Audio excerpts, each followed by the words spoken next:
Bonsoir. Ce soir, je veux parler de plusieurs sujets. Je veux parler de gravité, répulsion, attraction, la gravité de la Terre, tous les phénomènes que j'arrive pas à comprendre. Puis peut-être qu'en faisant des petits exercices, ça va m'aider à comprendre des choses. Bon, imaginons que le ballon vert, c'est la Terre. Et puis le petit plastique avec la petite corde rose, admettons que c'est la Lune. Là, on voit que la Lune est collée à la Terre. Fait que comment je vais faire pour faire de la répulsion? Imaginez que la Terre, elle pousse la Lune au lieu de l'attirer. Fait que je vais prendre un gant, je vais frotter le sac, je vais frotter le ballon.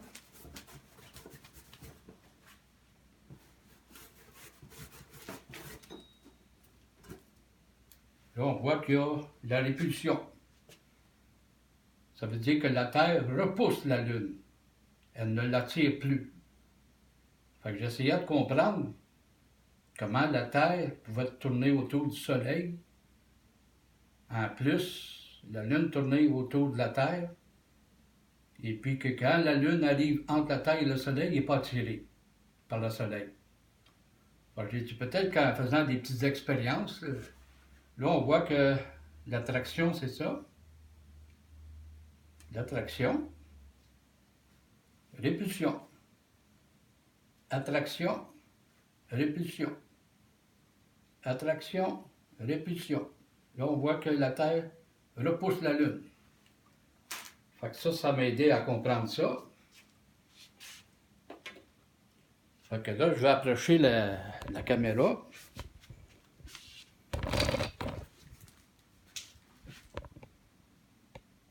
Là, je vais montrer la planète Terre, le Soleil, et puis la Lune. Comment que ça pourrait fonctionner? Je me posais la question. Fait que, en faisant des petits exercices, mais ça, on voit que c'est le Soleil. Ça, c'est la Terre. Et puis ça, c'est la Lune. OK? Bon, là, on voit que si la Lune tourne autour de la Terre,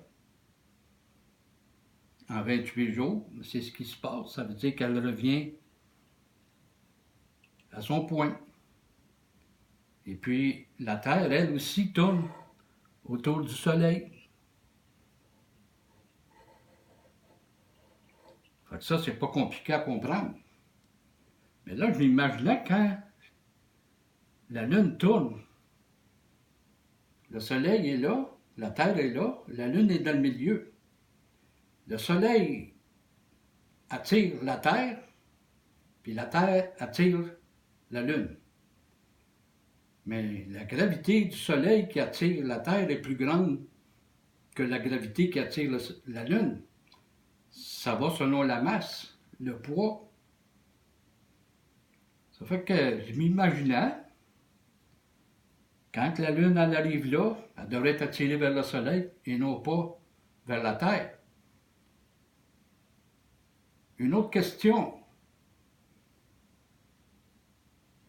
Quand la Lune est en avant de la Terre, et puis que la Terre s'en va dans ce sens-là, donc la Lune est repoussée par la Terre.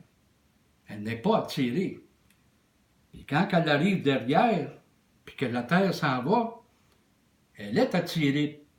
Là, peut-être que c'est vrai qu'il y a de la gravité. Moi, quand je vois ça, je le vois comme ça. Puis quand que la Lune, elle arrive comme ça, la Terre va plus vite. Elle devrait frapper la Lune. Exactement la même chose qu'un avion qui tourne autour de la Terre. Quand l'avion arrive de ce côté-là, puis que la Terre s'en va, la vitesse de l'avion, le maximum, c'est 1000 km. Puis la Terre sur elle-même, c'est 1600 km/h.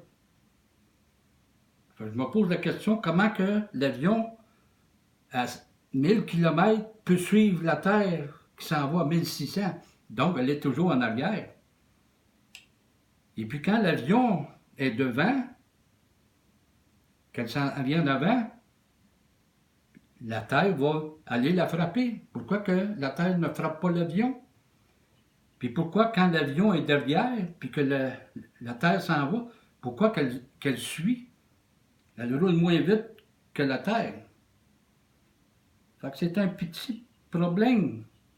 En plus de l'avion qui tourne autour de la Terre, puis que la Terre, elle tourne sur elle-même, comment l'avion peut faire pour suivre dans l'atmosphère autour du Soleil? À quelle vitesse que l'avion doit rouler pour pouvoir suivre la Terre qui tourne autour du Soleil?